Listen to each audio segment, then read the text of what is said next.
Terroir. I'm Simon Jacob, your host for this episode from Jerusalem. Today's episode of the Kosher Terroir focuses on a relatively new restaurant in Jerusalem called Mojo and its owner Tzvi Maller. Tzvi, a serial restaurant entrepreneur, has created multiple leading-edge theme establishments in the U.S. and Israel. Names such as Sushi Mitzuyan, Nobo Wine and Grill, The Ridge, Crave, and now Mojo. Though the focus of his restaurants have always been super creative and tasty food, they have also become regular hangouts for the wine crowd, hosting top winemakers as they introduce and showcase new varietals and vintages. Join in our conversation reviewing Tzvi's journey through his restaurant's past, new developments of his present venue, and exciting future expansion plans. If you're in the midst of a commute, just enjoy. If you're home, grab a glass of your favorite kosher wine, sit back, and relax. Welcome to the Kosher Terroir. It's really a pleasure speaking to you. Pleasure. My Okay. pleasure. So, My honor. Let's do that. no, it's my honor. The thing that's cool is that most of the subjects that I talk about are wine. And I think over the years, we've probably spent more time drinking wine than even eating food. But so I think the first time I met you was back in Sushi Mitzuyan days. Yes. But the question I have really is, where did it start? Where did the food dream? Where did the dream start? Wow. Okay. That's a good question. So you know what? Or nightmare start? Nightmare. I wonder. No, it's a passion. You really want to know this? Okay. So I said I was about 11 or 12 years old. 10, 11, somewhere in there. And I remember my mom went back to work. This was the early 80s. And I'm home alone. I was known as a latchkey kid. Do you remember that term? Yeah, absolutely. Okay, so... Absolutely. So I had me, the TV, and I had to eat. So I remember cooking up food. I think I'm making like macaroni and cheese, but like doing it a little bit better. I used to make these nachos, which I've done before now for my kids. Yeah. You make nachos and cheese and macaroni and cheese on top. I'm going to send you a picture after this. You'll see. Love it. You'd have to taste it. A little bit of hot sauce. Wow. So I think I started cooking on my own, and I think that's what happened. And you just fell in love. And it's food. It's something that you got to have every day. You know, you buy a pair of shoes, you're good for 6 months. Yeah. Food, you need it pretty much every day. So did you learn to make a lot of different things, or just you lived on nachos for a few years? No. So obviously you expand and you go out. I think being on my own in college, also cooking for myself, also expanded more. I remember being in San Diego State University. That expanded more of my culinary world and going out to eat and growing up on those In-N-Out burgers. Wow. That was a real influence on Crave. Really? Yeah, all that food that I grew up with in LA, big influences that I got from that. Different flavors. I grew up on a lot of Mexican food, lots of stuff like that. God, I'm remembering all the food that I ate. Luckily, we can elevate it all now, hopefully. Mirz Hashem. Baruch Hashem. Yeah, Mirz Hashem. Then I got into business. When I moved to Israel, I started working in restaurants here. And I worked with a lot of different chefs. And in fact, I had tried to open up the Crave concept a little bit tweaked from what it was as I got out of it, but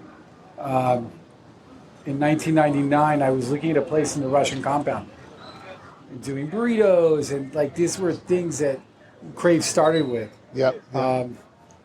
And it was a real,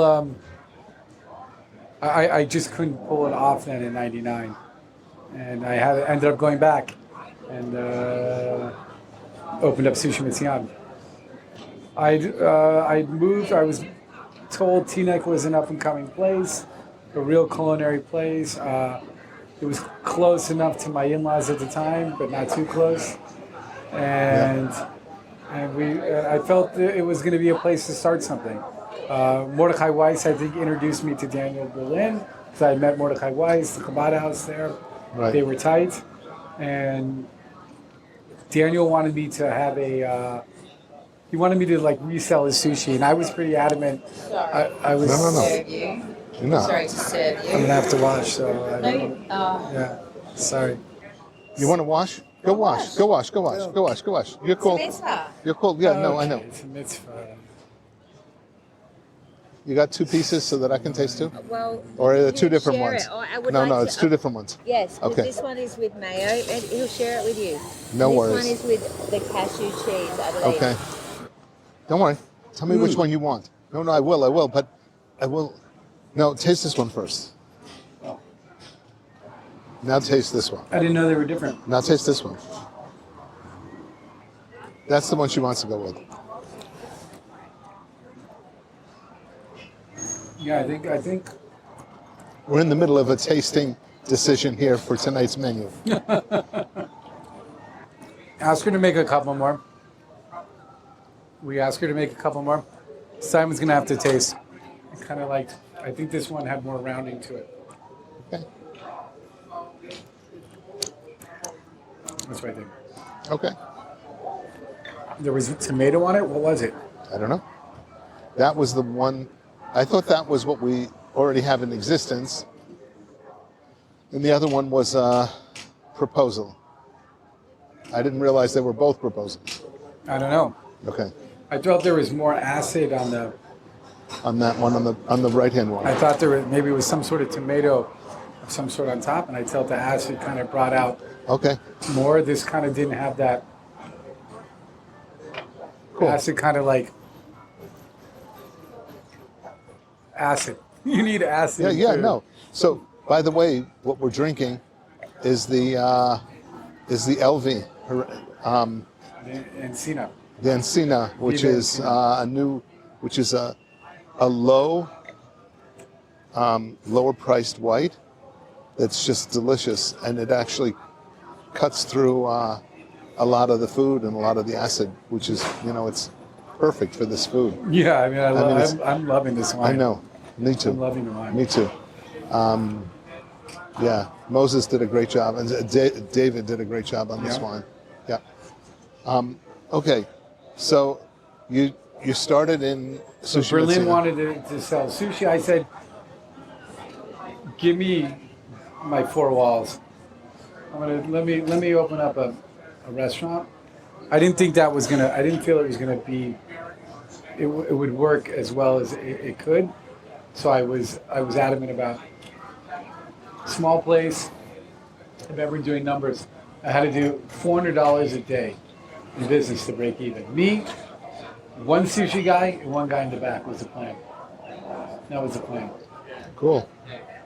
And it turned out to be a home run. Yeah. Yeah, by the time I got there, you were at least two sushi guys. And I think then you grew it to three sushi guys. Three sushi guys, three And guys it was, in the back. and it was constant. It was non-stop. I think the reason we met was because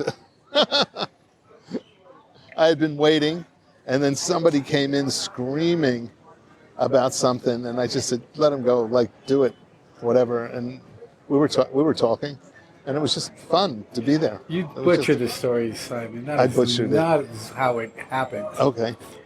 I was telling everybody, I didn't realize New Year's for the Jewish people was going to be such a big deal. Yeah. I'd been living in Israel. I thought from Jews didn't celebrate so much New Year's. Didn't think it was such a big deal. And I didn't realize that they were going to be like Crazed. crazy about Right. it. We were telling people 3-hour waits. It's December 31st, 2000. Yep. 3-hour waits. People come in. You came in and I looked at you, you said your name. I said, we're doing your order next. You said, no problem. Yep. 10 minutes later, this other guy walks in and he says his name. I said, we're going to do yours after yours. Okay? He loses his sanity. Yep. He had to get to a party. You looked at me and you just said, do his order, I'm fine. You waited 45 minutes. I don't remember that. You waited 45 minutes. We had a lot of fun during that 45 minutes. I had a bottle of single malt. I think it was Glen Ross. Okay. I believe it was the Glen Ross, the bottle, you know. Yep. That bottle. With a round. I brought it up and I said, I need to meet you. And that's what happened. So that's how we met.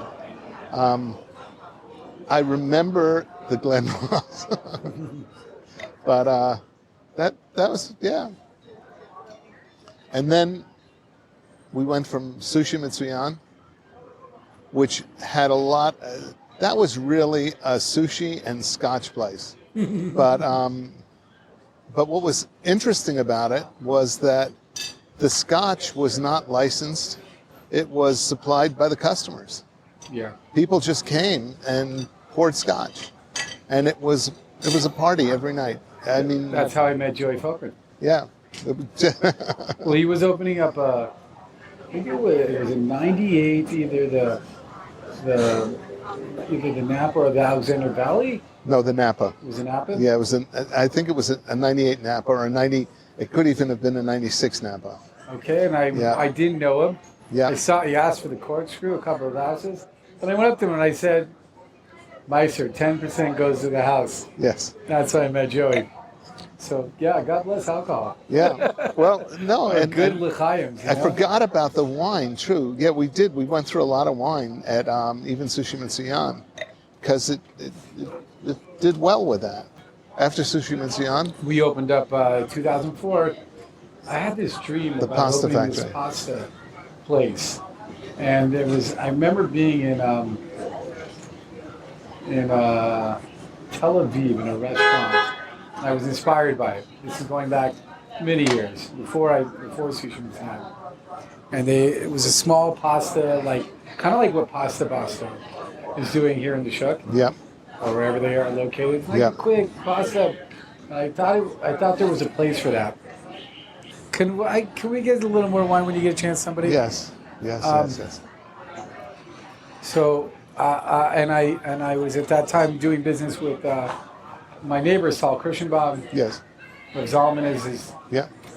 As he's called.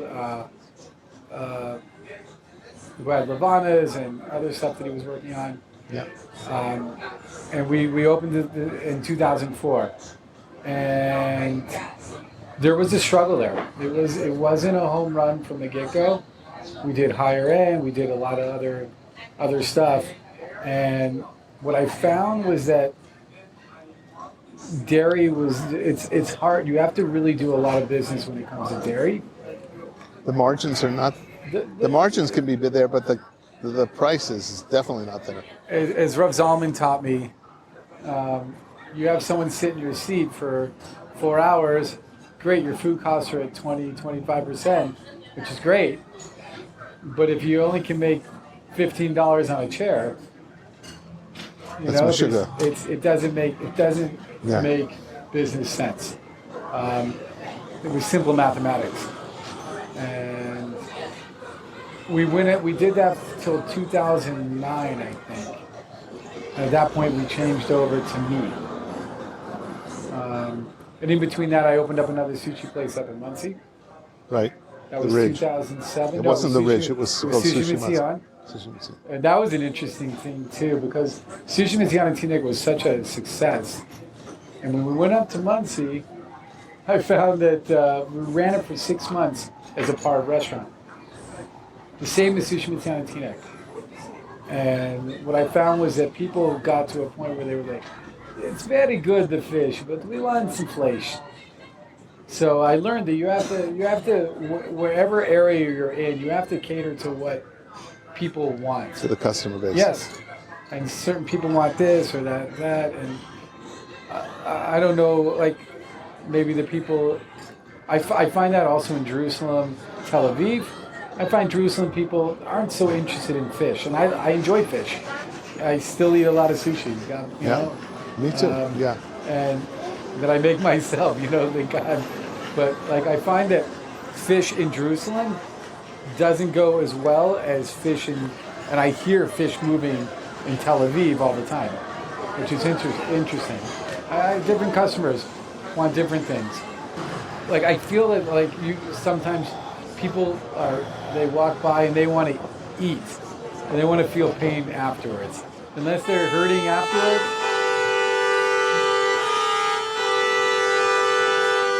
We have a protest going on here because somebody's blocking the road. Well, he's letting people. He's pass. letting people out. He didn't want to hit them. I think that's. I know. I think that's reasonable. I think that's reasonable. I think that's pretty reasonable. This is the land of patience. Rosh Hashanah is coming. Yeah, I know. So I do feel there's a difference in clientele. Some people want to feel pain after they eat. Anyway, in 2009, we changed it over to Nobo Wine and Grill. By the way, once we changed in Muncie, once we changed over to at inflation menu, we changed it also. To the Ridge. Yeah. No, we didn't change it to the Ridge until 2014. Okay. Wow, I can't believe your memory. Yeah. That's awesome. Yeah. Okay. So 2009, Flage or 10, somewhere in there. And I was also trying to edge my way back to Eretz Yisrael. I had been living there. When I left Eretz Yisrael in 99, I had a plan of 5 years. 5 years I was going to go. Yep. 5-year plan. Yeah. Went and did 5 years. So it turned into 11 years. Yeah. So I'd been planning, and a good friend of mine at the time, James Oppenheim, was traveling a lot, and he was crashing by me, and he was there a lot for business, and he was really helpful in helping me try to figure out how to manage getting back to Israel, still maintaining this business, and simultaneously opening a new project here. And I remember he was like, "You can't answer your phone past 8 o'clock. You're sleeping because you're in Israel." I'm like, what do you mean I can't answer my phone? I mean, he was trying to make it that, like, you're in Israel right now. How are you going to manage this?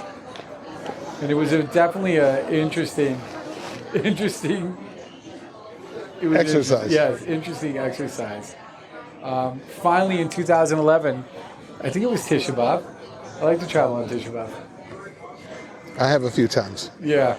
I did Tisha B'Av, me and my, at the time, 6 kids. And we all traveled back here to Eretz Yisrael. And it was funny. I thought traveling back and forth would be easy. Oh, you go to the lounge. You get a flight, you get to sleep on the flight, you go do your work, no one's bothering you. I found it actually after the years of doing it for many years.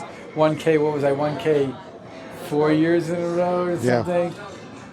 The first year I missed it by a few. One year I wanted to make sure I got 1K. I had to fly in, I flew into New York, and then I was like, I'm going to go visit my parents for a night. I went out to dinner with my parents in LA. So I flew to LA. So you could get the miles. Met them at 5 o'clock. I slept over and I was on a flight at 6 in the morning back to New York just to get my 1K status. Thank God I haven't flown in a long time. I so know that feeling. But in 2011, right before I got up and left, and then I was traveling back and forth, I brought in Josh Masson. One of the most talented chefs I've ever worked with in my entire life. Hands down. Dedicated. The guy would travel to Eretz Yisrael. Sometimes he would come here and visit. Half his suitcase, he'd get 70 pounds, I don't know, whatever he had. Or 2 suitcases, 50, whatever it was, 100 pounds. At the time, he 50 pounds were cookbooks. The guy was relentless on being the best, and I think he is one of the most talented chefs I've ever worked with. Carrying. Okay. You're gonna go wash. Yeah, no, go ahead. Let's talk. Let's talk about that first, and then I'm going to Okay, watch. fine. I'm gonna watch So, 2011, he started. I want to say July 4th weekend. I remember it was July 4th weekend or something like that. And I remember that first week. It was rough. He says to me, it was like we were slam busy or something, and he just looks at me and he goes, "I'm just not getting it done." I was like, "You got this. No problem."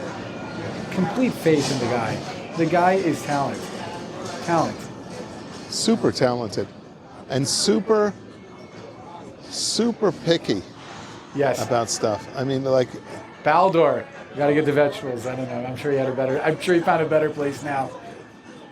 I remember my wife ordering a double order of riblets, and he said, "I can't do that." And I said, "What's the problem?"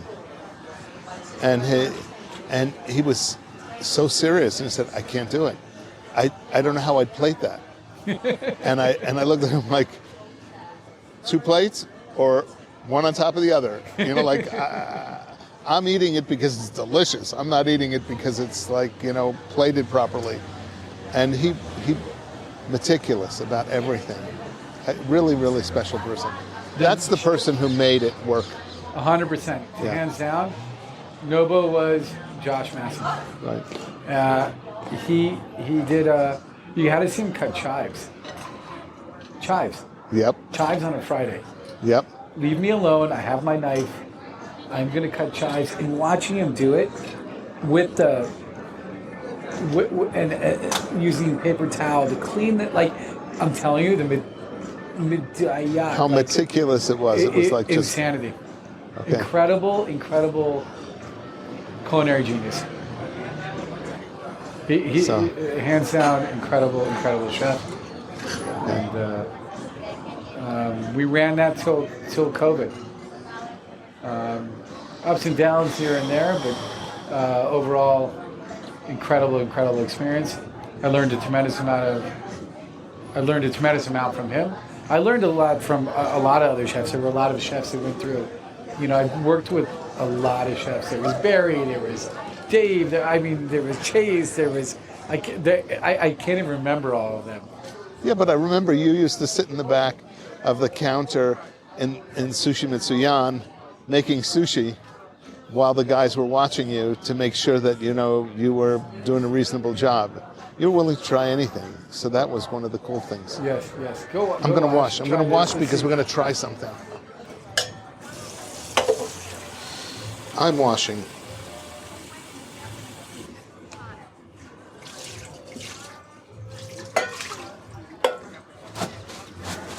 What's your verdict, Simon? Are they both the same or are they different? It's supposed to be different. Oh, this one has cashew Yeah. something. And this has truffle mayo, I think. I would like to ask her. I ask her because I think that they Which one do you like better? truffle mayo. Is that the one I like too? I think so. Badin, did you try it? I'm a big fan of people trying. I'm a big fan of people trying something. I know.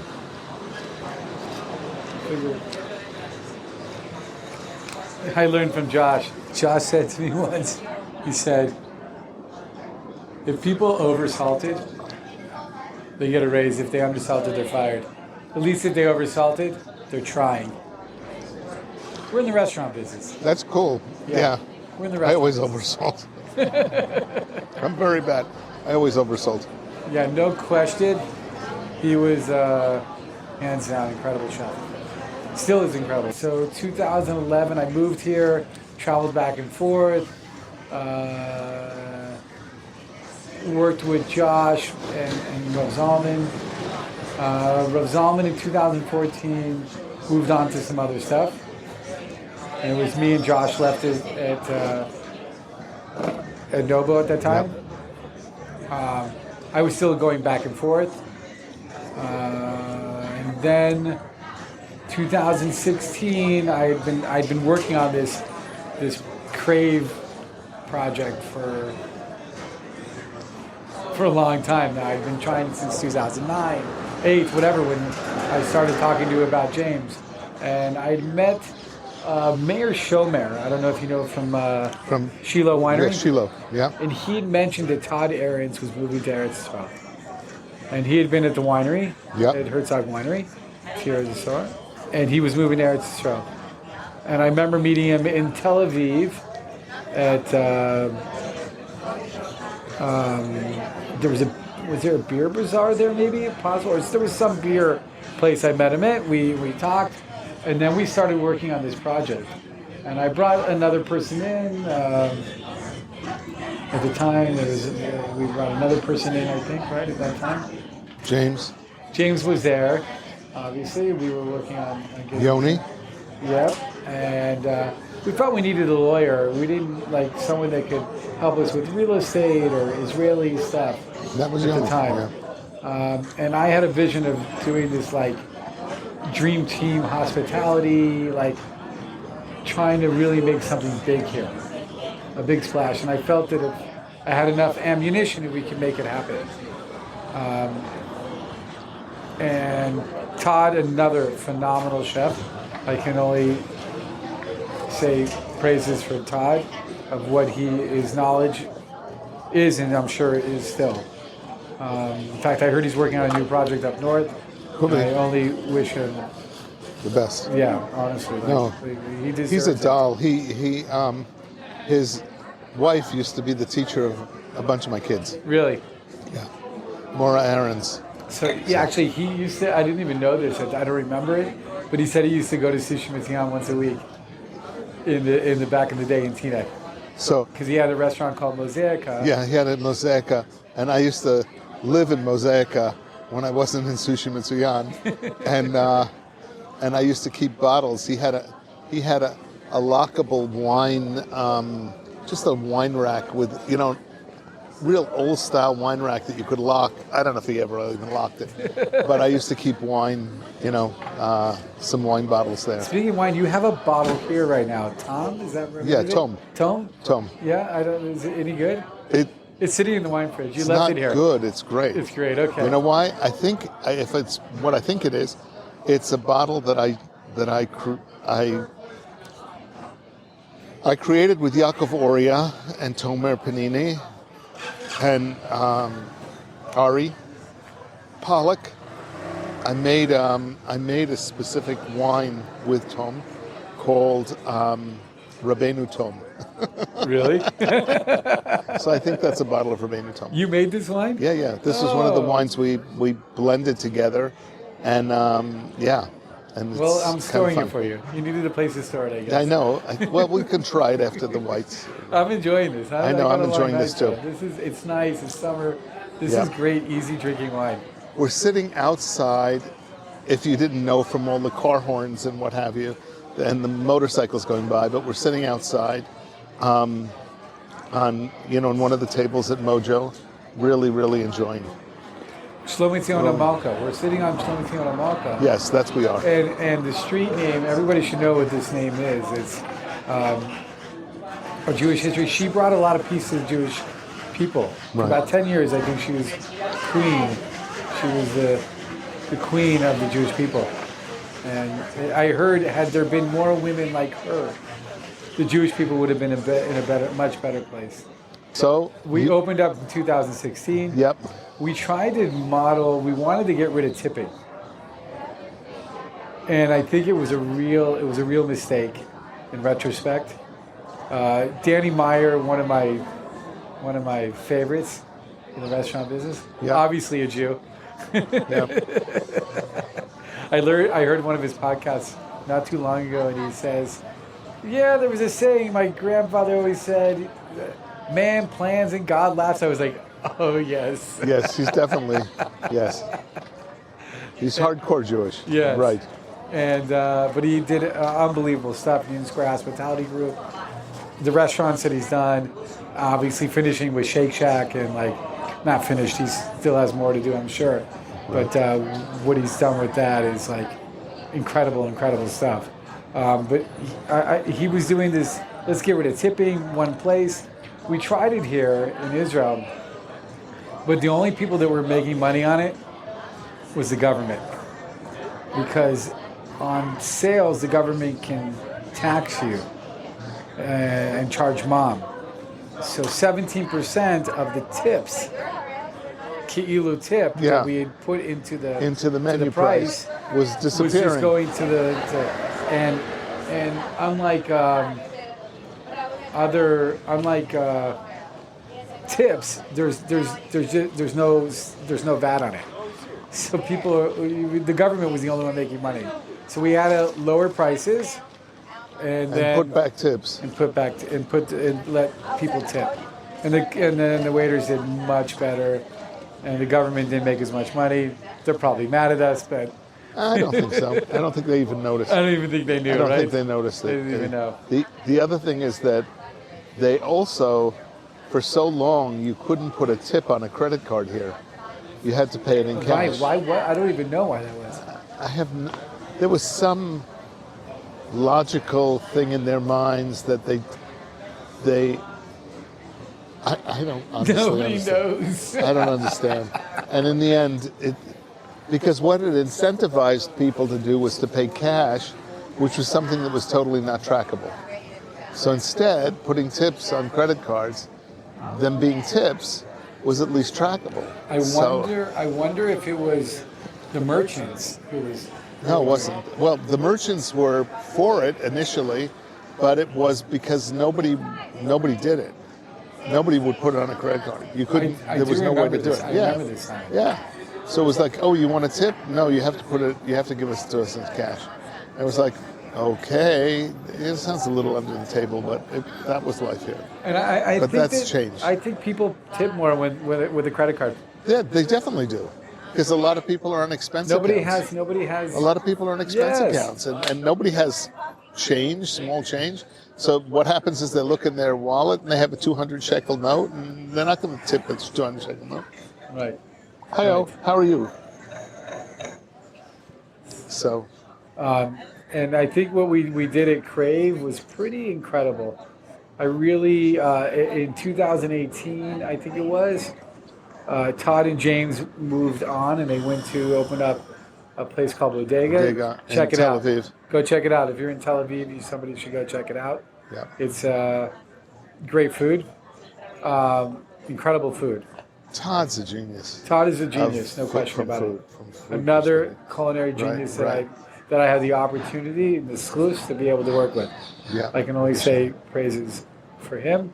And I did feel that Bodega could have, for what Todd's ability is, I think it was a good thing he's doing. And I'm so happy to hear that he's doing something else up north right now. I heard he's working on something up in maybe in the Golan.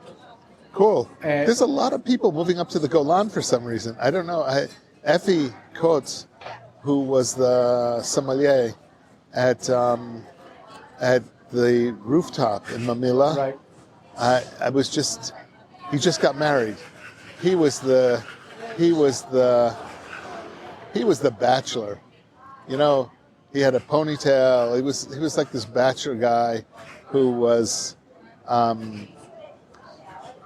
great with wine. Unbelievable guy with wine. Knew everybody. And all of a sudden, Sophie, his wife, caught him, and they just got married. And he called me to say, you know, I'm getting married. Will you come to the wedding? You know, like I don't want to disturb you or anything. I said, are you crazy? That's the best news I've ever heard. You know, like, you know, besides people making aliyah, that you got married? Are you kidding? People should be toasting all over the world because of this. Right, so right. it was, you know, it was very cool. So and he's up north. He just opened Recanati. Has a new tasting facility up north, and he's the one who's visitor center, and it's supposed to be gorgeous. I really want to go up there, but he's the one who's supposedly in charge of it now, so that should be good. So but like Todd was awesome. No, unbelievable. And I also have to say James Oppenheim in Super marketing, creative. Creative. God, I can't tell you how many times I saw him. You're not seeing this, but like lying down, typing. Like the guy, he never slept. I don't know how he did it. He never slept. His mind was constantly in action, ready to like, what's next? What can we do? I'd say a marketing genius, hands down. Baruch Hashem. Hands down. I learned a lot from him in a lot of different areas. Not so much in the cooking. He wasn't the best. He wasn't the best cook. He wasn't a cook. Okay, that's okay. But I know what he's doing in Tel Aviv right now is phenomenal. And yeah.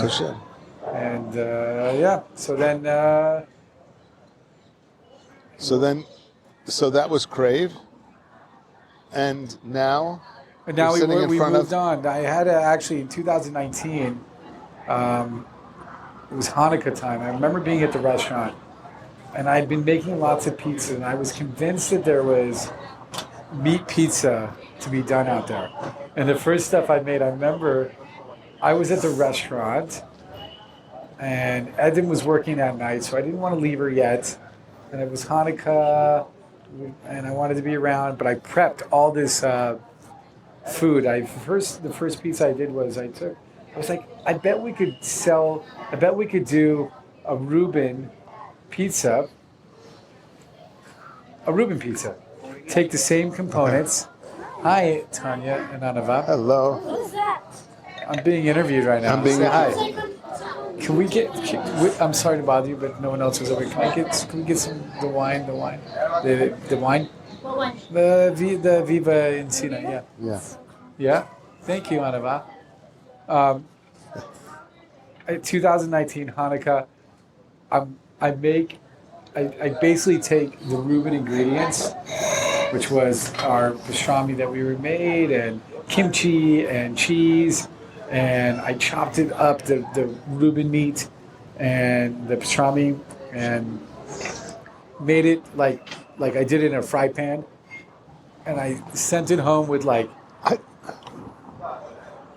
I think on this one, the one on this side was the you don't remember? No, was the cashew. I think we both liked the other one better. The truffle mayo. Fantastic to hear. Okay, I'm sorry. Yes, I think that's what we do. All right. So I made the Reuben pizza. I sent all the ingredients home. I remember Lior, my friend Lior, Georgie. You know Lior. Sure. So I said He's he the came best. by, picked He's it cool. up because I was still at the restaurant, and he brought it home. That, and I said, I think we could do like an animal style pizza where we do the same stuff with where we put even lettuce on top of the pizza. Chiffonade on the lettuce. Like I really believed in this, and we went home. They made it. Tanya, were you at the house? Did you try the Reuben pizza? But back in 2019, do you remember? And I think it was. I was like, that works it's like another vehicle on how to get these flavors in there. So then we built on it. And it was something I'd been thinking about since 2019, and I felt that there's other culinary things that we can be doing, not just like that food. So that's kind of what Mojo's is. So you call it somewhere between a bistro and a pizzeria. Something like that. We don't even know. We're trying to figure it out still. Right. you know what? All my restaurants, there's like an evolution of what's going to happen and how it grows. One of the things I like a lot about your restaurants is that it isn't like the same thing every night. There's always something, at least weekly, that's new. You're trying a new taste, something new as to what's going on. And I love that. I mean, it's exciting. I mean, Well, it's got to be exciting for us. there's not always home we runs, want to eat but it's something wonderful. else also. I know. It's good. It's good. It's great. I have to say our bacon jam pizza, I'd say, is a play on the veal salumi of what we did in Nobo, and there's some tweaks in it. We did some things that are different. You know, Josh did it one way. We made it more like pizza, kind of, and it is my favorite. That bacon jam pizza is my favorite pizza, by hands down. That just every time I taste it, I'm just blown away. I'm just like, I can't get sick of it. It's just like, yes, that's the flavor I want to be eating. I like your threesome. Threesome is you want meat and that's what you want. How are you? Good to see you. And it's Can we get, what did you say you liked a lot? the bacon jam. That is my. Can I get a bacon jam pizza? All right, we want to try it. Yes. That would is be my. great. It's hands down one of the. I think this the complement of flavors in it, and afterwards, one of the things I really like is that I don't feel like I got to pass out for a week after I eat this food. Right. I don't know. It seems to be working. But I also, to be honest, getting back to the wine side of it, I really like this food with wine. I mean, I don't think people understand that. I mean, you go through a lot of cocktails here, and I know a lot of people drink beer because pizza and beer, like it's a natural. But these pizzas with the meat and with the fat and with the really exceptional flavors, some of these white wines just are perfect. Well, we washed, so maybe we should try some other food. I know we should. We should try that as well. We should try that. Maybe you want to try the new one, the BBJ, the blueberry bacon jam burger. Done. I'll Those try are that too. sliders. And if we're doing that, we might as well try the lamb ribs. We haven't had those in a while. I haven't had them. Well, okay. I haven't had them here. I haven't had them here. I've been. You never had the lamb? Okay. Not here. Edin Batel. Evan. Okay, 1 second. We're placing an order. Let's get a few more things. Let's get a BBJ, and let's get an order of lamb ribs. When's the last time I had lamb ribs? You want to take pictures? Go. Okay. Do it. All yours. We'll take pictures with your camera, Simon. It's her camera. Isn't that your camera? I don't think so. Oh, did she give you your camera back? No, I don't know. Or you changed maybe the lens? I don't know.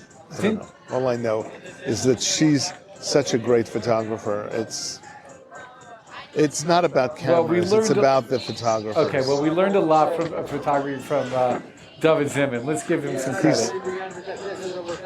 He's also. Can no. Showing you David. David Mincha. This Sfaradi. Okay. He's Sfaradi. Doesn't know Yiddish. He doesn't know Yiddish. This is my landsman. Those are your people. These are my landsmen. And I already said Mincha as well with my landsman in Mamila Mall. Yeah. This is delicious. Oh, wow. Isn't it surprising how great this wine is? So great. I love this wine. It's like crazy. But I honestly like the orange wines a lot with this type of food, with these foods. Yeah. Anything spicy, anything super flavorful, the orange wines just go. You remember sitting in Crave with Yaakov Oria? Sure. And he said, okay, chicken wings. We need the chicken wings. And he brought out a bottle of his wine. And with the chicken wings, it just like exploded in your palate. It was like so delicious. I'm working on some chicken wings here. I'm telling you. I'm working on some actually. Really? I just haven't had time to do it yet. But I'm working on it. I was never a chicken wings guy, but now I eat them on Friday night. Yeah. I'm not either, but I think there's a place for it. I think there is a place. There is, definitely. And there's a wine for it, because I'm telling you, there's a definite wine for it. You know, yes, Yakovoria's wines are crazed with it. Absolutely crazed with it. Another guy, phenomenal winemaker. Definitely outside the box. Actually, you know, speaking about wine, the first time I met you here was you guys were hosting the RCC in your house in Nachlaot. Right. That was the first time I ever saw you here. And and that was crazy. I think Yigal A couple was of there, times. right? Was Yigal? Yeah. Panina sure. was there? Singing. And Panina was there. Panina was there. Yigal was there singing not happy birthday, Avi. something. Avi had to show up. Avi was there too. Avi Davidovitz was there. Yeah, everybody was there. It was And I think, who did the food? Did we have bracha and I don't think so. In your house? You didn't do the food? It could have been bracha.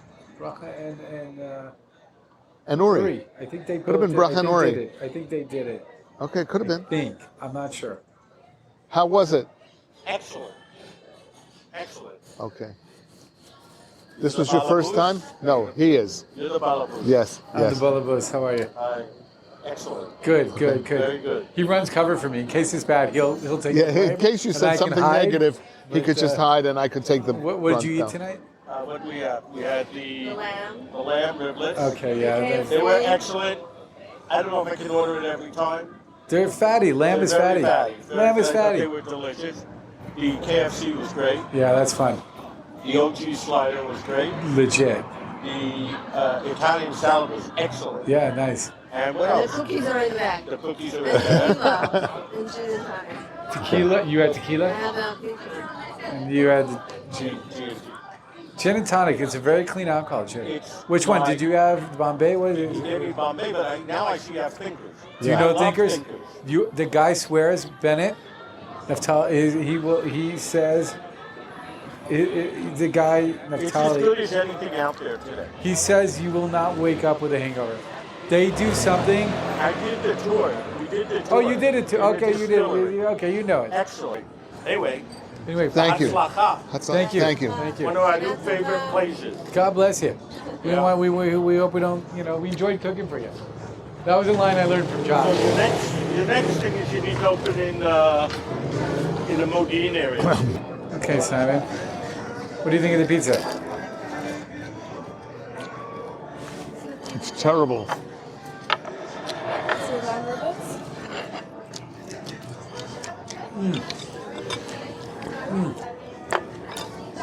It's so good. I don't know. That's my favorite. So tell me what this is. Um, We need some more white wine, but stay here for a minute while he's describing I it. don't know. Tanya's going to describe what's on this pizza. It's on the pizza? Yeah. I don't know what's on it. What's on it? You made it up. It's like a cauliflower cream puree, bacon jam, it's like jammy, bacony onions. What else? Apple. You got really great apple. I really want to take a picture of the camera, but did you see the air today? Sky. Don't touch it. No problem. You guys still in the interview? Yeah, Oh, cool. yeah. You're on the interview now. You're in the interview. You're in it. There's feta on it. Who are you, by the way? I am Tanya Maller. Sweet daughter. Cool. It's weird to call you sweet. Oh wow. Dad's daughter. Dad's daughter. Yep. Dad's daughter. You know what we need? We need more wine, please.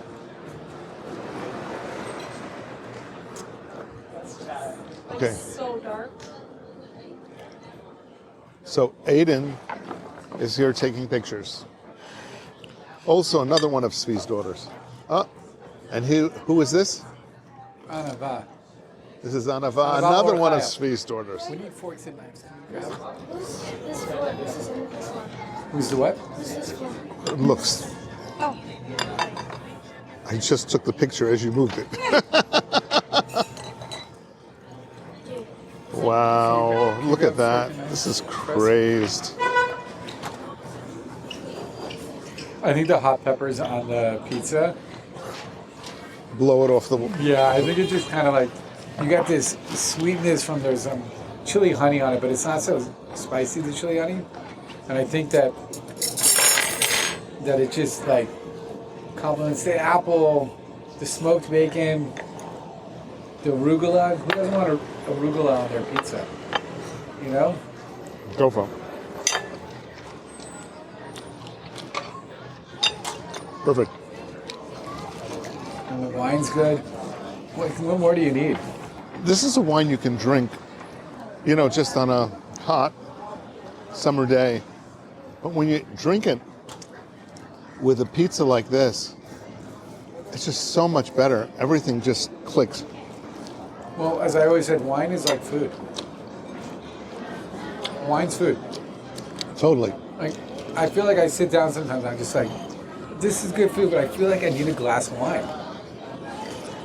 Just like, even if I'm not like having wine then, it's just like, there's something about wine and food. Whoa, this is so soft.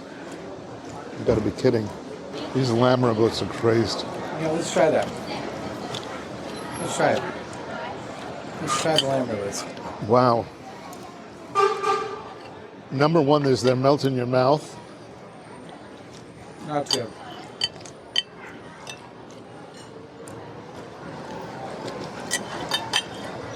Yeah, that's yummy. That's yummy. It is really perfect. So tell me about these sliders. What's going on with these sliders? It's something that Alex Raymer had mentioned to me while we were working with in Teaneck, on the new project in Teaneck. He said something about blueberry bacon jams. We wanted to try it. I'm not sure I followed his recipe exactly, because I don't remember seeing it. But we made up a plan and we're going to try it. Let's see if it's any good. Mayor, actually, my boy made it. The blueberry bacon jam. And let's try it, Simon. You get to go first. You're the guinea pig. Oh, yeah. This is new. This is not on the menu, or it is on the menu? It just got on the menu Okay. yesterday. Let's see how it is. Let's try it. Let's take a bite of that. Wow. What are the seeds on these buns again?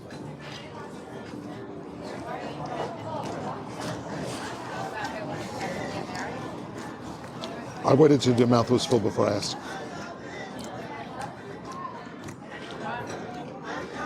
The seeds are furikake, which is, I'm going to leave out some of the ingredients that could be, but it's basically black sesame seeds, white sesame seeds, nori, salt, some sugar, mixed. There's other things you could add in there like shrimp flakes. We left it out. I just felt it was like inappropriate. You've been pushing the envelope a little far. Yeah, I felt that the shrimp was going to be a no-go. I'm tasting this. I feel it needs a little salt. I agree. There's hints of it being correct, but I think it needs a little bit of salt. But I think it will just bring out more of all the flavors. Right, I agree. Simon, I almost want to make them try it again. Tell them. Try to get my salt. Make them send out another one of those. Yeah, with salt. Ed, I think I want to try another one of the BBJ. The Wagyu. I feel like it was missing some salt. Salt. Yep. Want another one? I think should add salt. I think it wasn't salty enough. The meat. Alex, can we get some more wine? Yes. Or you want to switch over to the red? No, let's have the I mean- white. The white's perfect with it. That's good. That's just love. It is. It's delicious. That is It's just crazy.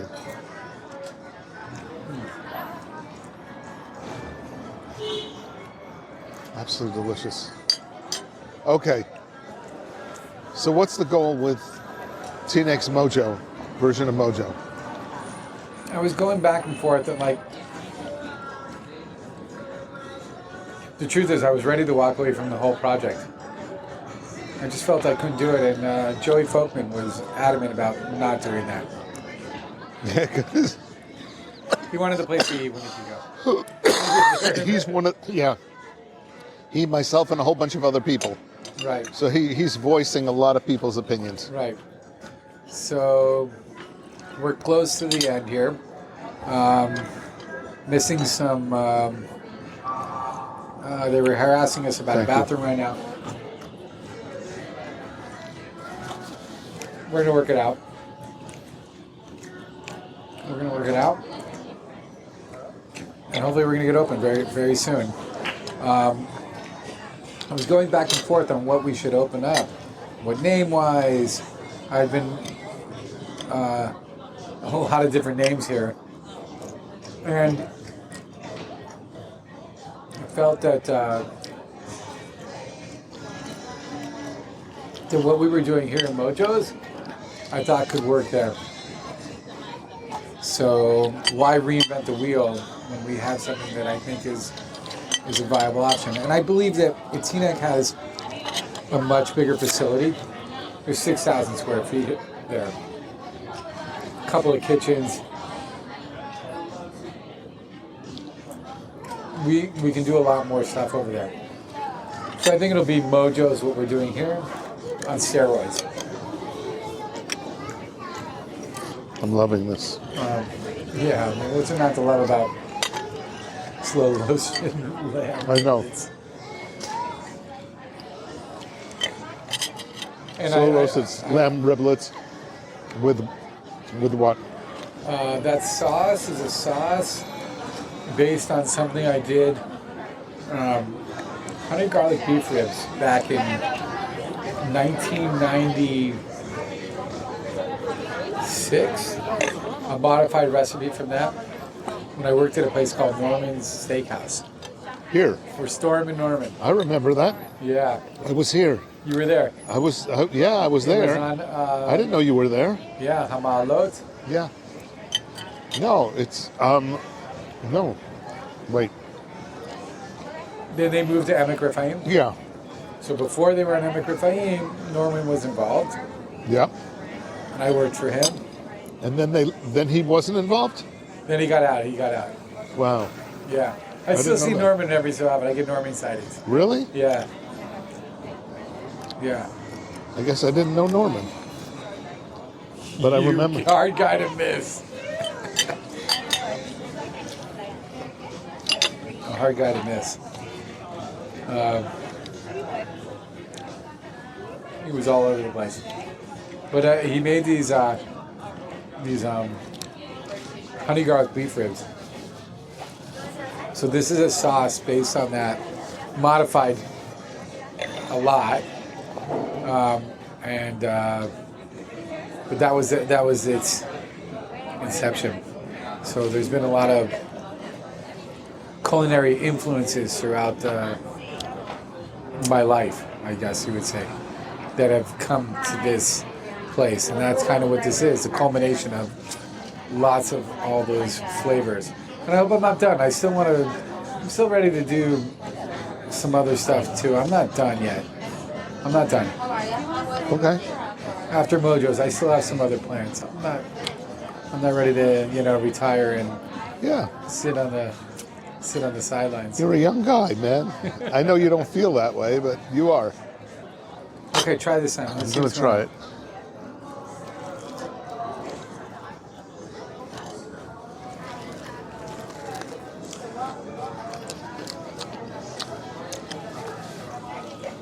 Also, it's much better. Okay, better with the salt. Much better. I wonder why they missed the salt the first time. It's really lovely. The wine's good? Is it too cold?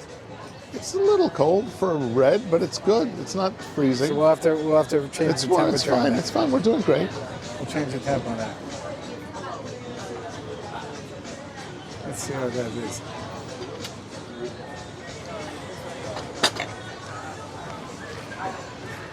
Okay. So if you had your druthers, what do you want to happen in Mojo West? Huh. I wonder. There's a part of me that feels that this Eretz Yisrael is the future of the Jewish people. I'm being honest. You don't have to be honest. Just telling you. I am so on with that statement. You have no idea. I feel that, like, I don't know how long, if you look at history and everything that's happened for the Jewish people, how long will America last? How long will anywhere else last? Look, I pray that America lasts forever. But you know what? I'm here. And I really believe Jewish people should be here. Okay, I'm smelling this wine here, Simon. Okay, nice nose. What are the grapes in this? I don't know if it even says, but it's a blend. You think I can see that? It's a blend Cab, Merlot, and Syrah. It's a blend. Do you know the percentage? Do you know it? Percentages? Or you don't know? I'm just wondering, is it heavy cab? Yeah, or- no. It's actually Cabernet Sauvignon 20%, Wow, nothing. Merlot 40%, and Shiraz 40%. That equals 100. Yeah. Where I come from. Yeah. Okay. And 2% of something else, but it 2% was we'll not take looking. We'll take what we can get. That's like, I'm about it's to great, try right please. now. You want to try? Get a glass. Try, get a glass. Let's try it. It's got a good nose. Thank you. Come in. Interesting. When it gets, The end of it is, wow, wasn't expecting the end like that. I wasn't expecting that. I'm wondering on this wine. go ahead. What are you wondering? I didn't see that finish that's happening coming like that. Hag Sameach, Yom Shana Tova Amtuka. That's Yossi. It's so cool that we live in Eretz Yisrael, and everybody that walks by, you can say Shana Tova. Yeah. 1 second, I ordered. Wow, this is perfect temperature. It's perfect temperature, and this is coming of age right Yeah, now. yeah. This is coming out All now. coming together. Yeah. I think there is a place for dessert and wine, not just sweet wine. These foods are made for wines. Yeah. Some people can try to drink beer with it, and some people can try to drink cocktails with it. These foods are made for wines. I think the IPA also works with this. Yeah, it The does, IPA. because the IPA also But I don't even drink beer. if there was no wine, I guess I would drink beer. But since there's wine, why would I drink beer? Wine is food, that's why. I thank you very much for this evening. I especially appreciated the wine. What time is it? 8:28. You had 8:30. You've got this group. Yeah, I did. What is it? Like 20 people?